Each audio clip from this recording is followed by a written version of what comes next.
Assalamualaikum warahmatullahi wabarakatuh. Perkenalkan, nama saya Nur Ramadhani dari kelas PAI 2C. Pada kesempatan kali ini saya akan mereview kembali materi yang sempat saya sampaikan di kelas, yaitu mengenai komponen-komponen dasar pendidikan. Jadi apa sih komponen dasar pendidikan itu?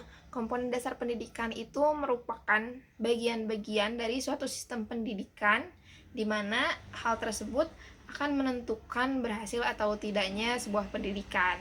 Nah, di dalam komponen dasar pendidikan ini sebenarnya yang paling utama itu ada dua, yaitu harus ada pendidik dan peserta didik. Tetapi di dalam pembahasan saya itu ada 5, yaitu ada tujuan pendidikan, pendidik, peserta didik, metode pendidikan, dan yang terakhir ada suasana pendidikan. Yang pertama yaitu tujuan pendidikan. Tujuan pendidikan itu merupakan sesuatu yang ingin dituju melalui sebuah proses atau usaha, yaitu pendidikan itu sendiri. Nah, atau bisa dikatakan sesuatu yang ingin kita capai melalui pendidikan itu. Nah, selanjutnya itu ada pendidik. Pendidik itu merupakan orang yang memiliki tanggung jawab, orang yang bertanggung jawab untuk memberikan pembinaan, pengajaran terhadap anak didiknya untuk mencapai kedewasaannya, atau di dalam pendidikan Islam itu agar kita itu menjadi hamba yang bertakwa kepada Allah. Itu tujuan utamanya. Nah, lalu ada peserta didik. Peserta didik itu merupakan orang yang menerima pembinaan atau pengajaran dari si pendidik yang tadi. Nah, terus yang selanjutnya ada metode pendidikan. Metode pendidikan itu merupakan cara yang digunakan dalam sebuah proses pendidikan, yaitu cara untuk memudahkan keberlangsungan proses belajar tersebut. Nah, metode pendidikan itu banyak macamnya, tapi yang saya bahas itu ada misalkan contoh dalam pendidikan Islam itu metode qudwah, yaitu memberikan contoh. Misalkan memberikan contoh bagaimana berperilaku yang baik, bagaimana berkata yang baik. Ya, pada intinya memberikan contoh-contoh yang baik-baik kepada si peserta didiknya. Nah, yang selanjutnya adalah metode pendekatan agama Islam, yaitu lebih mendekatkan kepada ilmu-ilmu agamanya. Lalu yang selanjutnya ada metode problem solving, yaitu pemecahan masalah.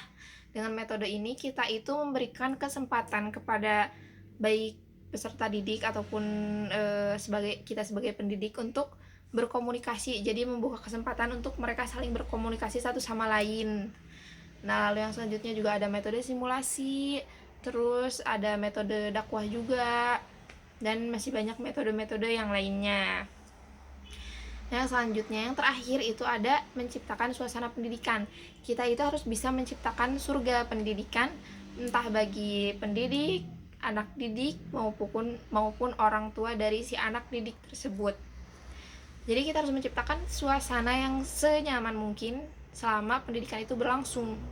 Misalkan kita itu yang paling utama ya, harus menumbuhkan rasa cinta dan kasih sayang. Jadi kalau misalkan jadi guru itu kita harus jadi penyayang, sabar, sayang sama anak-anak didiknya gitu, tanpa harus membedakan mereka. Dan kita juga harus menumbuhkan rasa toleransi. Kenapa? Karena tentunya di dalam dunia pendidikan itu tidak semuanya sama. Anak-anak didik ataupun guru-guru itu nggak semuanya sama, pasti beda-beda, entah beda ras, suku, dan sebagainya. Pasti ada yang misalkan gendut, kurus, tinggi, enggak gitu kan. Jadi kita harus menumbuhkan rasa toleransi untuk menghindari bullying lah ya. Nah, terus yang selanjutnya sih, dalam suasana pendidikan itu kita harus menerapkan metode yang pas. Jadi metodenya itu harus pas dengan keadaan si peserta didiknya. Apa yang dibutuhkan oleh peserta didiknya, kayak si perkembangannya itu kayak gimana, kita harus menyesuaikan metode yang akan kita terapkan gitu. Jangan yang terlalu lampau ataupun kejauhan dari kemampuan peserta didik tersebut. Seperti itu. Jadi sekian yang dapat saya sampaikan mengenai komponen-komponen dasar pendidikan. Sekian, wassalamualaikum warahmatullahi wabarakatuh.